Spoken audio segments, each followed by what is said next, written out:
Her hands trembled as she clutched the unfinished white handkerchief, needle suspended in mid-air.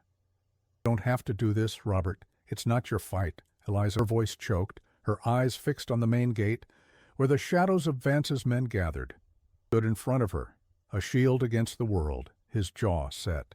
"Came my fight the moment you cross that door."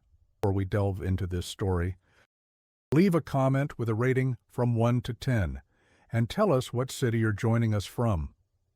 May this moment bring reflection and emotion to your heart. Rain fell in thin, persistent sheets over the silent fields when Robert Alcott, a man of 42, crossed the muddy yard towards the manor house. It was late at night, and only the intermittent sound of the wind whistling through the windows broke the usual silence that dominated the isolated. Since the death of his wife, Helen, 3 winters before, he had lived in reclusion, amidst the smells of damp wood and the distant murmur of the gathered cattle. He had learned to live with the emptiness and with the hushed voices of the servants, who avoided any noise that might disturb their master's mourning. But that night, fate seemed determined to violate the peace of his desperate knocking at the door shattered the silence. Robert hesitated. The sound was urgent, accompanied by a muffled cry of pain. Upon opening, he found a young woman, drenched, with a pale face and a torn dress. Blood trickled discreetly down her left arm, staining the worn fabric. Her eyes, large and frightened, pleaded for help without needing words. She staggered and collapsed into the rancher's arms, who, seized by an unfamiliar impulse, caught her before she fell onto the cold floorboards. Her name, he discovered later. In the days that followed, as her wounds slowly healed, the young woman's presence brought a new breath to the house. Spoke little, and yet there was something in her silence that seemed to illuminate the faded walls. Robert, a man accustomed to command, observed her delicate nature with an unease that bordered on discomfort. When he tried to find out where she had come from, she averted her gaze, merely saying that she needed to disappear for a few days. Fear in every word, as if the memory itself were a threat. One dawn, one of the foremen found horse tracks along the west fence. The rancher, seized by a premonition, ordered increased vigilance. That same night, Eliza woke with a start, hearing the distant trot of horses. The look of terror she cast at Robert left no doubt. Someone was looking for her. It was at that instant that he realized the girl's appearance was no accident, but the intersection of 2 destinies marked by pain. The days grew heavy. Eliza, trying to be useful, began to help in the kitchen and sew clothes for the servants. The women of the house looked at her with suspicion, while the men exchanged curious murmurs about the growing closeness between her and the master. Robert Micpore, for his part, felt torn between compassion and something he dared not name. The brief touch of their hands when he handed her a glass of water, the involuntary smile when he saw her tending the flowers on the porch, everything gained an intensity that disturbed him. The tension grew when the county commissioner, an ambitious and vain man, appeared at the estate under the pretext of negotiating overdue taxes. His name was Mr. Vance, and his cold eyes didn't hide his immediate recognition of Eliza. The silence that settled between them during dinner was almost palpable. Vance spoke with an insinuating tone, and the young woman kept her chin held high, trying to hide the trembling in her hands. His departure, Robert demanded explanations. Eliza, in tears, revealed that the commissioner had pursued her since she refused his advances at a town fair. When she fled, he sent men after her, accusing her of theft to cover his own shame. The revelation ignited something within the rancher. For the first time in years, he came out of his reserve. He decided that no one under his roof would be hunted. The following nights were of constant vigil. While the foreman patrolled the fields, Robert and Eliza waged a silent battle between gratitude and a forbidden affection. One of those days, she handed him an unfinished piece of needlework, a delicately embroidered white handkerchief, and said, in an almost inaudible voice, that she would finish it when she no longer needed to flee. But fate, once again, gave her no time. One dawn, the dogs began to bark furiously. The main gate had been forced. Vance had returned, now accompanied by 2 armed men, demanding the young woman's surrender. Robert, seized by an impulse that surprised even himself, confronted the intruder with the authority of one who no longer fears loss. The words exchanged in the foyer echoed between the stone walls: honor, power, truth. The subsequent silence, when Vance was restrained by Robert's own foreman and forced to retreat, marked the beginning of a new era at the estate. The next morning, the sun penetrated through the windows like never before. Eliza, seeing the illuminated field, understood that her flight had ended there. She sat at the table, picked up the handkerchief she had left unfinished, and began to sew with steady hands. Robert watched from afar, feeling that the soft sound of the needle passing through the fabric also mended what had been torn within him for so long. When spring finally arrived, there was no longer talk of the pursuit or the commissioner. The local community only whispered stories about a young woman who had arrived wounded and a man who, without knowing it, had saved himself by taking her in. And every afternoon, the rhythmic sound of sewing on the porch reminded them that silence sometimes is where love learns to breathe again. Robert found himself watching her more than he'd like to admit. From the window of his study, which overlooked the wide porch of the manor house, he saw her. Eliza, her arm almost completely healed, dedicated herself to the small garden that his late wife, Helen, had tended with such care. The rose bushes, once neglected, seemed to revive under the young woman's delicate touch. She hummed a low, melancholic melody, a song that seemed to carry the weight of her untold stories. He felt a pang in his chest, a mix of curiosity and a strange sense of protection. Who was this young woman who had invaded his life like a storm, only to become a gentle breeze that stirred the stagnant air of his home? Master, called Effie, the cook and oldest servant in the house, her voice pulling him from his daydreams. Coffee's Robert turned, forcing a neutral expression. Effie had been with his family since before he was born. Her loyal and discreet eyes saw everything, and he knew that Eliza's presence had not gone unnoticed by her. "Thank you, Effie. Bring a cup for me here," he said, turning to his desk, piled with the estate ledgers that, suddenly, seemed uninteresting. "And for the young lady?" Effie asked, her tone carefully casual. "She's been in that sun for a while. A cool drink would do her good." Robert hesitated for an instant. It was a simple gesture, but in the silent code of that house it meant something more. It was an act of care, of inclusion. "Yes, Effie, do that, and tell her not to stay in the sun too long." Effie nodded, a ghost of a smile on her lips, and withdrew. Robert ran a hand through his hair, a gesture of contained frustration. He was a man of the land, accustomed to dealing with droughts, plagues, and the harshness of life. He knew how to command his men, how to negotiate the price of cattle, how to face losses with a stoic silence, but he didn't know how to deal with the quiet turbulence Eliza stirred within him. Her fragility was disarming, but there was also a resilience in her gaze that intrigued him. She was like a wild bird with a broken wing, and he, against his better judgment, felt the impulse to mend her, to see her fly again. Meanwhile, on the porch, Eliza received the glass of water from Effie's hands with a grateful smile. "Thank you, Mrs. Effie. That was very kind of you."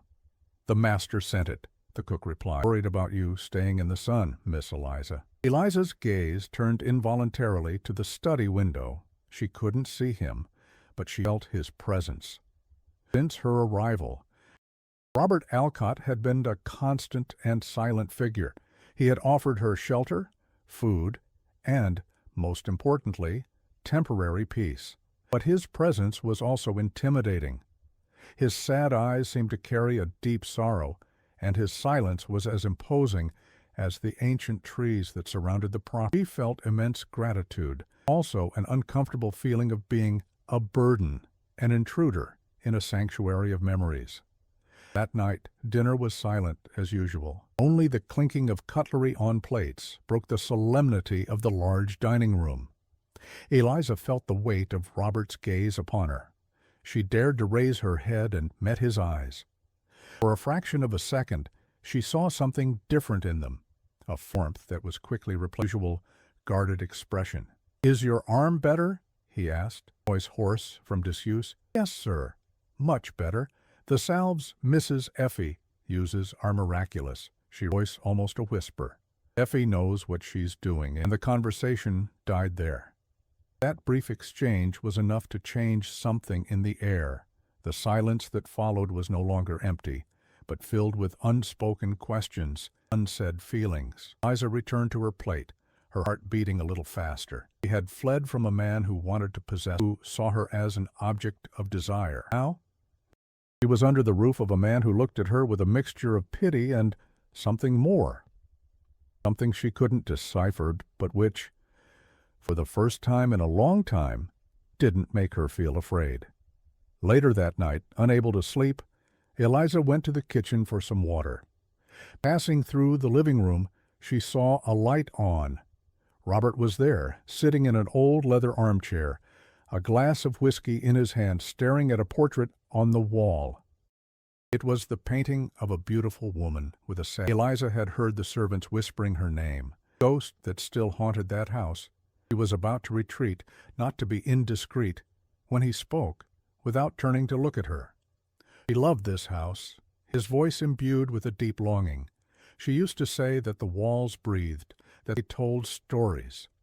Eliza stood frozen in the doorway, her heart tightening with an empathy she couldn't explain. "She was very beautiful, sir." Robert took a long sip of his drink. She was life itself. And when she left, she took all the stories with her. Now, the walls are just silent. Confession hung in the air, a raw and painful truth. Eliza felt an irresistible urge to comfort him. But what could she say? She was a stranger, a fugitive. Her own pain was still a fresh wound. "Sometimes," she began, voice hesitant, "silence is just a way of waiting for new stories to begin." Robert finally turned his face to her. The faint light from the oil lamp cast shadows on his face, weathered by time, accentuating the sadness. He looked at her for a long moment, a deep and penetrating gaze that seemed to see beyond her torn dress and frightened eyes. He saw the strength she didn't know she possessed. "Perhaps you're right," he said, his voice a little less harsh. "Go to sleep, child. You need to rest to heal completely." Eliza nodded and withdrew, but the image of that solitary man, clinging to the memory of a lost love, stayed with her. That night, for the first time since she didn't dream of Vance's pursuit. She dreamed of a silent house and of a man who was, little by little, learning to hear the whispers of new stories. And she realized that, perhaps, her arrival at that place had not been just a flight, but also a destiny. A place where two wounded souls might, who knows, learn to heal. The estate awoke with the first rays of sun, which painted the sky in shades of orange and rose. The scene began early, with the sound of cattle being led to the smell of fresh coffee coming from the kitchen. Eliza, who had always been a city girl, found herself enchanted by the bucolic rhythm of the place. She had started helping Effie with small chores, not out of obligation, but from a need to feel useful, to integrate into this new reality that, for now, was her only safe harbor. That morning, as she fed the chickens in the yard, she saw Robert talking with some of his foremen. He gestured firmly, his voice calm but authoritative. He was a man of the land, and it was clear that he was respected by his men. When he finished his instructions, his eyes met hers from across the yard. He gave a slight nod of his head, a silent greeting that had become a kind of code between them. Eliza felt her face blush and quickly looked away, focusing on the chickens that pecked at the corn. Silent interaction did not go unnoticed. Jack Monkey, one of the younger foremen, nudged his companion, Tony. "Look there, Tony. The master hasn't looked at a woman like that since Mrs. Helen passed." Tony. An older and more discreet man merely grumbled, "Mind your own business, Coblad. He's suffered enough." But Jack's comment was a reflection of what everyone thought. Eliza's presence had brought about a subtle but noticeable change in Robert. The deep melancholy in his eyes hadn't disappeared, but it was now often replaced by an attentive curiosity. He was more present, more aware of what was happening around him. He had even returned to taking his meals in the dining room instead of isolating himself in his study. Later that day, Eliza was on the porch, mending some of the ranch hands' clothes. It was a simple and repetitive task, but it helped keep her mind occupied. As she sewed, she found herself thinking about the unfinished white handkerchief. It was a piece she had started for herself, a small comfort on lonely nights before her flight. Now, that handkerchief had taken on a new meaning. It was a promise, a symbol of a future where she would no longer need to run. "Your stitches are very well made," a voice said. Eliza gave a start, frightened. It was Robert. He had approached silently. "Sir, you startled me," she said, her heart racing. "I apologize. It wasn't my intention," he said, his eyes on the piece of cloth in her hands. "My mother was a great seamstress. She used to say you can tell a lot about a person by the way they sew. Firm stitches," she'd say, "are a sign of a firm soul." Eliza looked at her own stitches. They were small, regular, and tight. A firm soul. She felt anything but firm. She felt like a leaf in the wind, at the mercy of a storm she couldn't control. "I don't know about that, sir. I just learned to sew to pass the time," lowering her gaze. Robert sat on the porch railing, a gesture of informality that surprised her. "And what do you do to pass the time besides sewing, Eliza? What do you like?"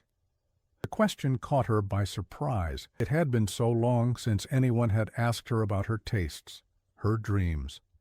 Vance had only been interested in her body, in her and before him.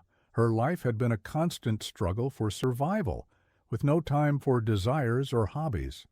"Stories," she said finally. "Grandmother used to tell me kingdoms and brave princes. I imagine myself in those worlds, far from reality." Expression on his face. "And in those stories, did the princesses always have a prince to save them?" "Not always. Sometimes they say braver than anyone imagined." A silence settled between them. Comfortable silence. The late afternoon sun cast a golden light over the porch, and the scent of jasmine from the garden filled the air. For the first time, they weren't the master and the fugitive. They were just a man and a woman sharing a moment of tranquility. The spell was broken by the sound of approaching horses. Robert stood up, his posture immediately tensed. Eliza's heart sank. Fear, that cold and familiar companion, seized her stomach. It was just the postman, a young fellow from the neighboring town who came once a week to bring mail and news. "Good afternoon, Mr. Alcott," the young man said, mounting his horse. "Brought the newspaper and a letter for you, sir." Robert took the mail, his eyes quickly scanning the headlines of the small local newspaper. Eliza watched him, her hands tightly clasped in her lap. Any news from the outside world could be a threat. "Anything important?" she dared to ask, her voice trembling slightly. Robert folded the newspaper and tucked it under his arm. "Nothing. Just the same old town gossip." His expression was too serious. He opened the letter and, as he read it, "What is it?" Eliza insisted, unable to contain her anxiety. "My lawyer in the city. He says the commissioner, Vance, has been asking questions. He's looking for a young woman who recently disappeared." Air fled Eliza's lungs. He had found her, or at least he was on her trail. The estate, which had seemed an impregnable fortress, suddenly felt fragile and exposed. "He'll find me," she whispered, her voice filled with despair. "I have to leave. I can't bring trouble to you and your home." She stood up, ready to run, to disappear into the night again.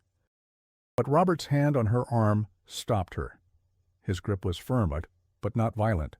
It was a gesture of security. "You're not going anywhere?" he said, his voice low and firm. "I told you that under my roof. No one would hunt you. I'm a man of my word, Eliza." She looked at him, her eyes wide with a mix of fear and surprise. In his gaze, she didn't see pity, but determination. A fierce and unshakable determination. For the second time, this stranger was placing himself between her and the danger that haunted her. "Why?" she asked, a word escaping her lips in a whisper. "Are you doing this for me?" Robert released her arm, his gaze lost for a moment on the sun was beginning to set. "I know what it's like to have your peace," his voice imbued with a weariness that went beyond his own, "and because I believe that even the bravest princesses sometimes need a safe place to rest before they can save themselves." With those words, he turned and walked back into the house, leaving Eliza on the porch, her heart in a whirlwind of conflicting emotions. Fear was still there, a cold knot in her stomach, but now more. A small and fragile hope that, perhaps, in that remote corner of the world, she had found not just a refuge, but also an unexpected ally. A man who, like her, was trying to mend the broken pieces of his own life.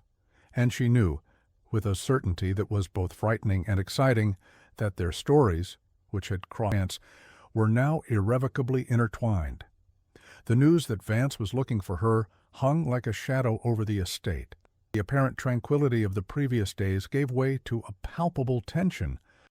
Eliza could barely concentrate on her tasks, her ears always alert to any unusual sound, her eyes constantly scanning the horizon. Every distant gallop, every louder bark at night, made her heart jump in her chest. Robert, for his part, became even more reserved, but his actions spoke louder than his words. He ordered 2 of his most trusted foremen, Tony and Jack, to patrol the estate boundaries day and night. He himself began to carry a rifle with him when he went out into the fields, a habit he had abandoned years ago. He was creating a circle of protection around Eliza, a silent declaration that any threat against her would be a threat against him. The other residents of the manor house reacted in different ways. Effie, the cook, became even more maternal with Eliza, always trying to distract her with kitchen stories and extra portions of her delicious beef stew. "Warrant, a troubled mind finds no rest, child," she would say, placing a steaming plate in front of her. The other servants, however, kept their distance, whispering in corners. They saw Eliza as a source of trouble, a strange element that had disturbed the monotonous peace of the estate. One afternoon, Eliza was in the laundry room, helping to fold the clean sheets, when she overheard a conversation between 2 of the servants, Rita and Lucy. "Boss, I don't know what the master sees in that girl," Rita said, her voice a "She's nothing but trouble. Soon enough, that commissioner will show up here with his men. And then what?" "Quiet, Rita. Walls have ears," Lucy warned, but her tone revealed that she shared her colleague's concern. "But it's true. Since she arrived, the house is different. The master is different. He seems awake." "Awake or bewitched?" Rita retorted. "Aye, she's a pretty girl, one can't deny, and men are weak creatures, especially a lonely man like Mr. Alcott." Eliza felt a knot form in her throat, never thought about how her presence might be interpreted. In her mind, she was just a fugitive who had been lucky enough to find a compassionate soul. But now, hearing those words, she realized that, for others, her relationship with Robert might appear to be something else. Was she, without realizing it, taking advantage of his kindness? Was she putting him in danger, not just physically but morally, exposing him to gossip and judgment? She left the laundry room unseen, her heart heavy with guilt and confusion. She went to the garden, her usual refuge, but even the flowers seemed to have lost their color. She sat on a stone bench under the shade of a large flame tree and, for the first time since her arrival, allowed herself to cry. She cried from fear, loneliness, from the injustice of her situation. She didn't know how long she stayed there, but when she raised her eyes, Robert was standing in front of her. His expression was serious, and in his hand he held a small, withered flower. "This was Helen's favorite," he said, maintaining a respectful distance. "Flame tree. She used to say it was a scandalous flower with that vibrant red, as if it weren't afraid to show its beauty to the world." Eliza wiped her tears with the back of her hand, feeling ashamed that he had seen her so vulnerable. "I'm sorry," she murmured. "I didn't want you to see me like this." "No need to apologize for Rita and Lucy were saying. So you know I'm causing trouble. That people are talking, people always talk," he interrupted her. especially in a place like this where nothing ever happens. What they say doesn't matter, Eliza. What matters is what's true. And the truth is, you're a person who needs help, and I'm in a position to help you. It's as simple as that. But it's not simple, she exclaimed, her voice filled with anguish. That man, Vance, he won't give up. He's powerful, and he's obsessed. He'll come here, and he'll bring violence and danger. I can't let that happen. I can't be the cause of your ruin. Robert looked at her, and his first time revealed a deep and ancient pain. Ruin, he said, with a dear girl, this estate has a ruin that no commissioner or— His voice now a low whisper. It was as if the sun had gone out. Everything turned gray, tasteless.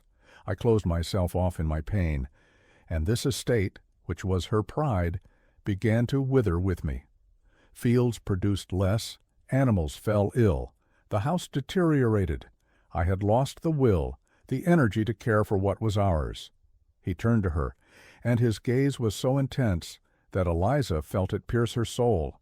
Your arrival was like a stone thrown into a still lake. It stirred the waters. It forced me to look up, to pay attention, to feel something other than my own pain. You brought fear and tension, it's true. But you also brought life back to this house. You reminded me that there's a world out there with its injustices and dangers, but also with its beauty and its battles worth fighting. Eliza was speechless. She had seen herself as a burden, a problem. She had never imagined that her presence could help me nothing, Eliza again. On the contrary, by allowing me to protect you, you are giving me the chance to protect what's left of my— giving me a reason to fight again. He stood up and extended his hand to her. Come. Effie must have prepared an apple pie.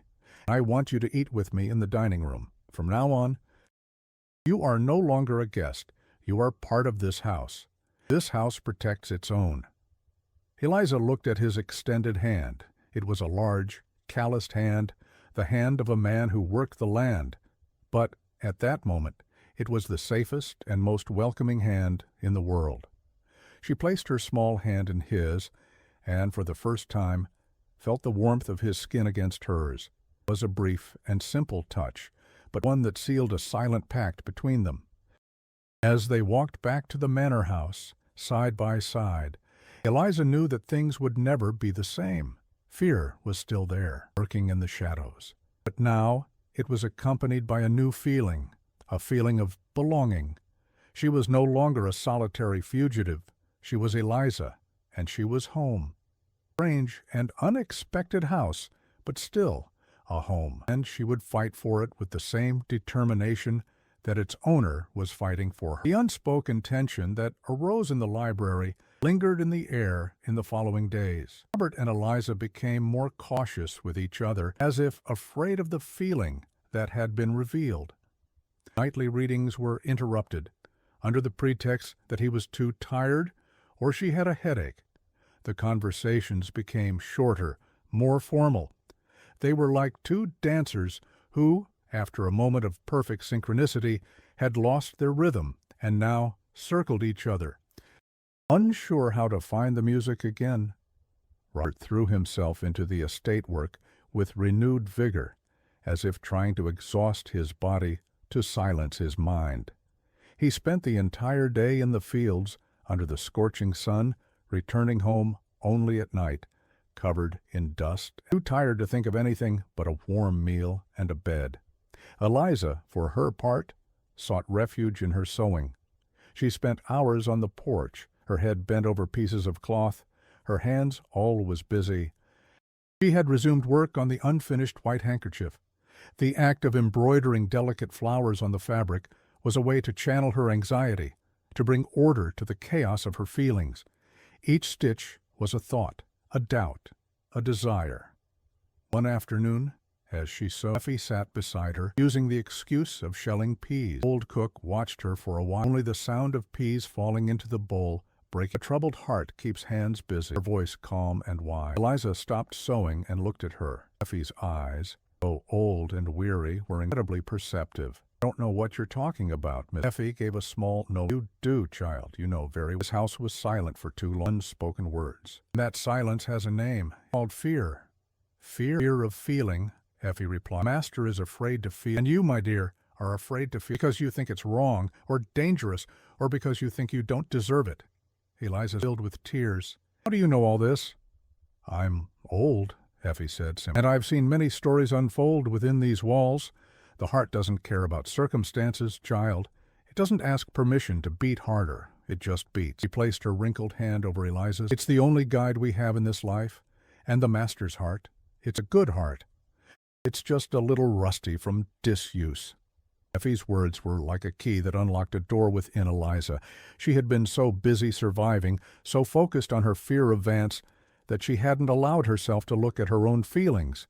But now couldn't deny it anymore. She was falling in love with Robert Alcott. Quiet and deep love, born of gratitude, admiration, and a profound connection of souls. That night, she made a decision. She wouldn't let fear paralyze her. She wouldn't let the ghosts of the past, hers and his, dictate her future. She waited for Robert to return from the fields.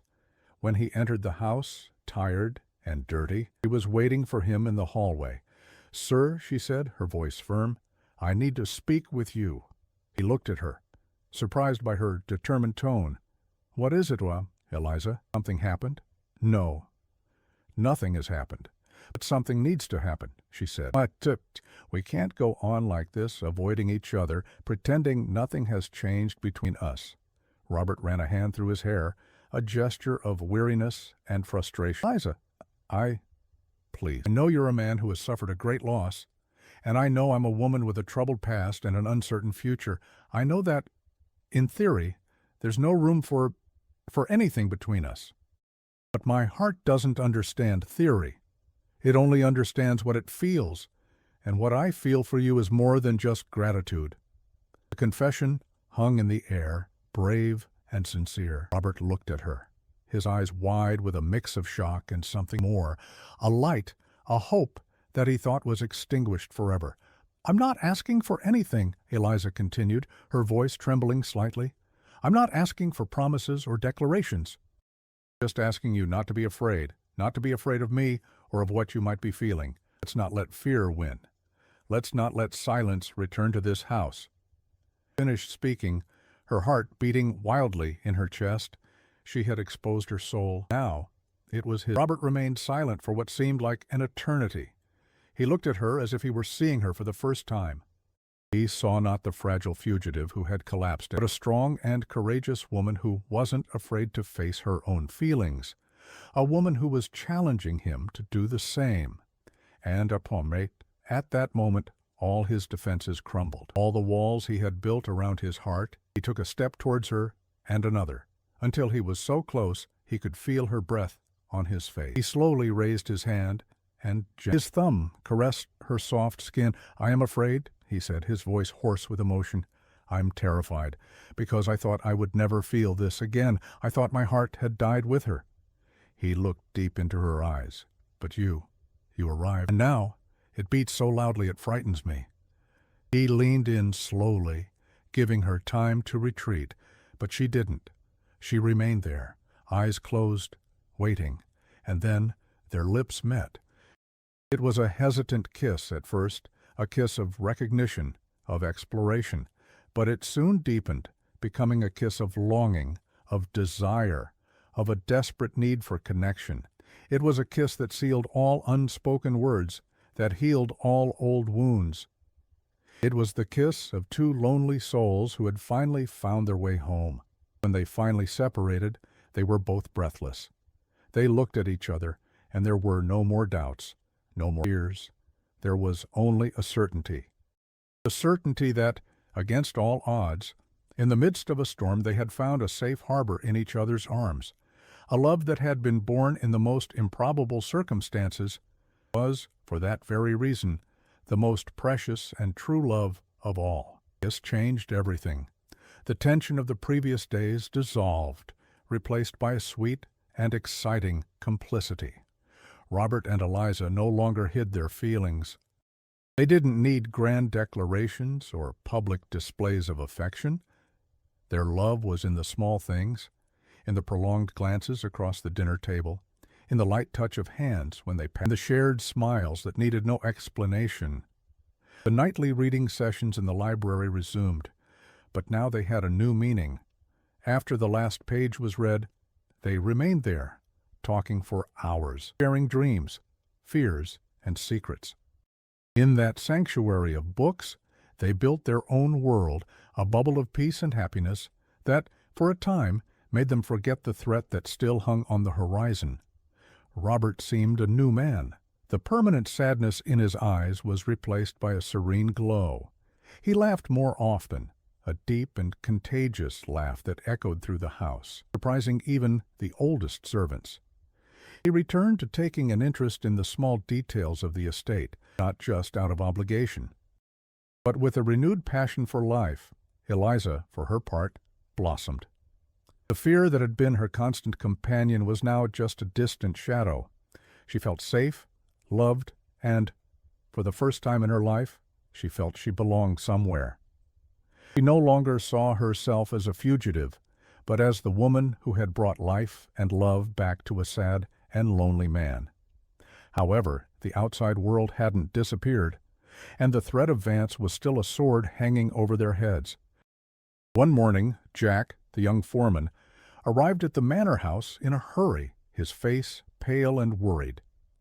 "Master, master!" he cried, even before dismounting his horse. Robert and Eliza, who were having coffee on the porch, stood up, alarmed. "What is it, Jack? What happened?" Robert asked, his voice firm, trying to hide his own apprehension. "It's the commissioner, master. He's in town," Jack said, breathless. "He arrived this morning with 2 of his men, and he's asking questions, asking about you, about the estate, and he's asking about a young woman with Miss Eliza's features." The news fell like a bucket of cold water on the couple's happiness. The bubble had burst. Reality, harsh and cruel, was knocking at their door again. Eliza felt a dizzy spell and had to hold onto the porch railing. The old fear, which she thought she had tamed, returned with full force. Robert wrapped a protective arm around her, his expression hardening. "Calm down, Eliza. I'm here. He won't get near you." He turned to Jack. "What are the people in town saying?" "They say he seems very determined, master. He's offering a reward for any information about the girl, saying she's a thief who stole a valuable piece of jewelry from him." "The scoundrel," Robert muttered through clenched teeth, trying to turn the people against her, to justify his pursuit. He looked at Eliza, who trembled in his arms. He saw the terror in her eyes, and a wave of cold fury ran through him.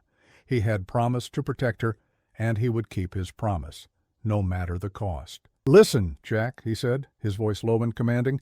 "Go back to town. Keep your eyes and ears open. I want to know every move Vance makes. But be careful. Don't draw attention to yourself." "Yes, sir," Jack said, and immediately spurred his horse, disappearing in a cloud of dust. Robert led Eliza inside, to the living room. He made her sit on the sofa and brought her a glass of water. "We have to do something," Eliza said, her voice choked with emotion. "I have to run away again. I can't let him find me here. I can't put all of you in danger." "Stop that," Robert said, tone harsher than he intended. He knelt in front of her and took her hands in his. "Listen, Eliza, we're not going to run. We're not going to hide. This is my home, my land, and you are under my protection. If he wants a fight, he'll get one." "But he's the commissioner. He has the law on his side," she argued, desperate. "He has the law of men, which is often crooked and unjust," burning with determination. "But I have the law of honor, the law that says a man protects those he loves. And I love you, Eliza. I love you more than I thought it was possible to love again." It was the first time he had said those words, and, amidst all the fear and turmoil, they were the most beautiful and comforting words Eliza had ever heard. Tears streamed down her face. This time, they weren't tears of fear, but of emotion. "I love you too, Robert," she whispered, "and that's why I'm so afraid. I'm afraid of losing you." "You won't lose me," he said, and sealed his promise with a firm and passionate kiss. That afternoon, Robert gathered his most trusted men in his study: Tony, the old and wise foreman; Jack, the young and loyal; and some others who had been with his family for years. He explained the situation without hiding the risks. He spoke about Vance, about his pursuit of Eliza, and about the false accusation of theft.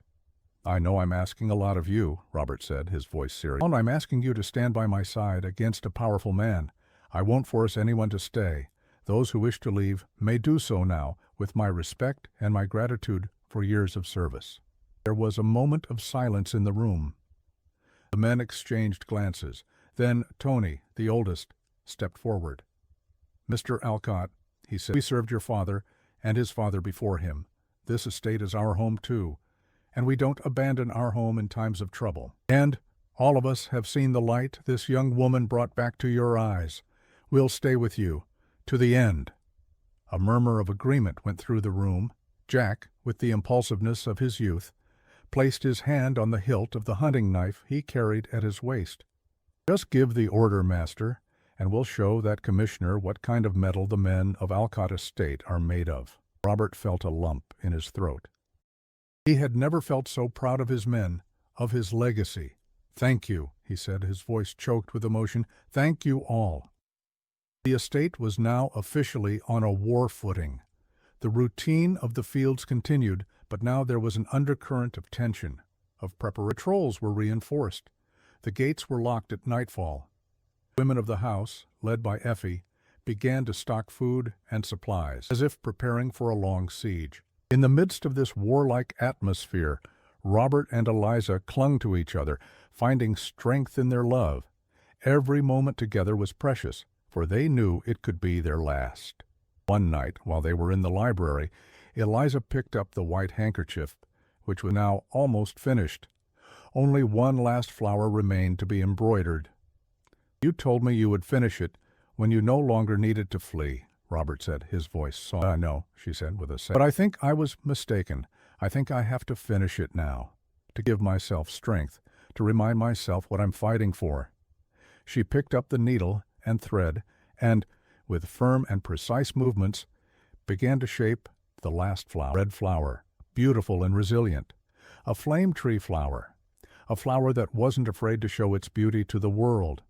As she sewed, she made a silent promise to herself. She wouldn't be a damsel in distress waiting to be rescued. She would be a brave princess, the princess from her grandmother's stories, the princess who, in the end, saved herself, and in doing so, also saved her prince. The waiting was torture. The estate lived under constant tension, and every day without news from Jack felt like a year. Eliza was haunted by nightmares of Vance, waking up screaming in the middle of the night. Robert comforted her. But impotence consumed him. One of those early mornings, she collapsed, her voice broken by sobs. "I can't take it any more, Robert. Maybe it's better if I surrender. That way he'll leave you and your people in peace." "Again," he replied, his voice full of a protective fury, holding her face between his hands. "We're in this together. I'd rather die fighting by your side than live a single day in a world where I've lost you." Help came from where it was least expected. One afternoon, Mr. Arthur, the old general store owner in town, appeared at the estate, his face etched with worry. He brought with him a leather satchel that held their salvation. "Vance is a thief," the old man said without mincing words, placing some papers on Robert's table. "He forced me to sell some land for a pittance, saying it was for a school. Afterwards, he resold it for triple the price to a wealthy man from the state capital. The money disappeared. I have the documents that prove everything." Robert looked at the papers and knew, for the first time in days, a spark of hope appeared in his eyes. It was all the evidence they needed. "I know an honest politician in the capital, Congressman Miller. If these documents reach him, Vance's career is over." The dangerous mission fell to Jack.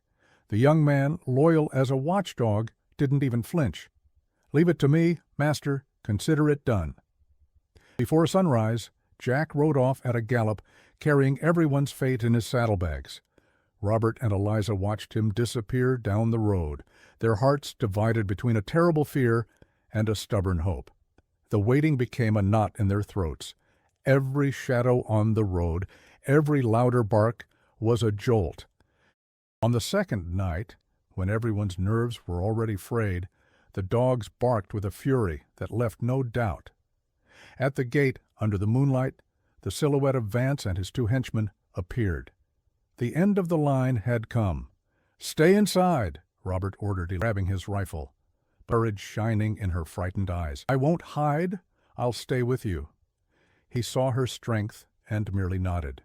In the yard, tension could be cut with a knife. The estate men, led by Tony, stood beside their master, armed with whatever they had. "I've come for what's mine, oh Alcott! Hand over the thief!" Vance shouted, arrogant. "Only honest folk reside here," Robert replied, firm as rock. "Something you wouldn't know." Weapons were raised. The air grew heavy, the scent of imminent tragedy. When the worst seemed about to happen, a new thunder of hooves echoed in the night, coming from the main road. They weren't outlaws. They were the provincial troopers, and at their head a white-haired gentleman, and beside him an exhausted but triumphant Jack. Vance's face fell. The show over. "Commissioner Vance," announced the newcomer, who introduced himself as Congressman Miller. "In the name of the law, you are under arrest for corruption and abuse of power." As the soldiers led away a disbelieving Vance, Eliza finally surrendered to relief, supported by Robert's strong arms. The long night of terror had ended. The sun began to rise, painting the sky with color. Eliza took the white handkerchief from a plane tree flower embroidered on it. Robert took it, and, a delicate gesture, tied it around her neck. "Don't need to run any more, my love." His voice choked with emotion. "You are home." The kiss that followed sealed the end of her flight and the beginning of a lifetime. Spring arrived at Alcott Estate, not just on the calendar, but in the soul of everyone who lived there. The fields, once silent and melancholic, now seemed greener, more alive. Flowers in Helen's garden, lovingly tended by Eliza, burst into vibrant colors, as if celebrating the new era of peace and joy. The manor house, which for so long had been a mausoleum of longing, once again had laughter echoing through its corridors. News of Commissioner Vance's arrest spread like wildfire through the region. The evidence that Mr. Arthur and subsequently other victims encouraged by his act presented was irrefutable. Vance was tried and convicted of corruption and abuse of power. His political career came to a shameful end. False accusation of theft against Eliza was withdrawn, and her name, finally, was cleared. She no longer needed to hide. She was a free woman. Life at the estate found a new and sweet rhythm. Robert, now a man transformed by love, managed his lands with renewed enthusiasm.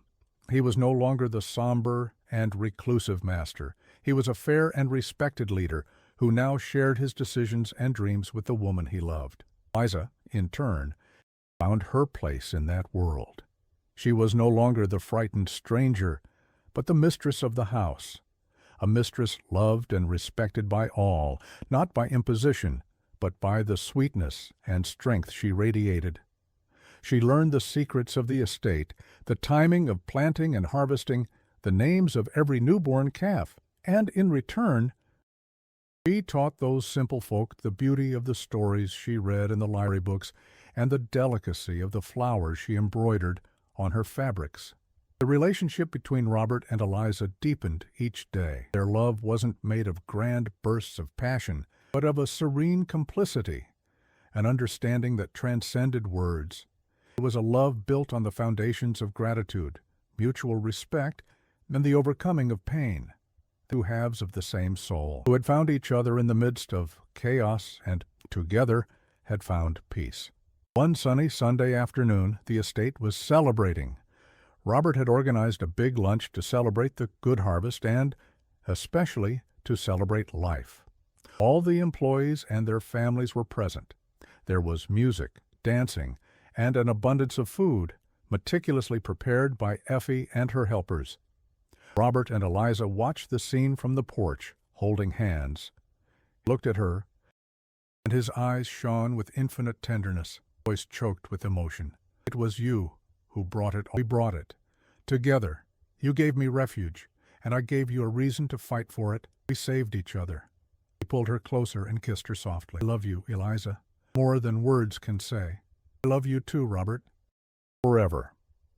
At that moment, Effie approached, with a mischievous smile on her lips. Excuse me, master, mistress, but I think it's time for an announcement, don't you? Robert and Eliza exchanged a complicit glance. He took her hand and led her to the center of the yard where the music stopped and all eyes turned to them. My friends, Robert began, his voice ringing out loud and clear for all to hear. Today is a day of celebration.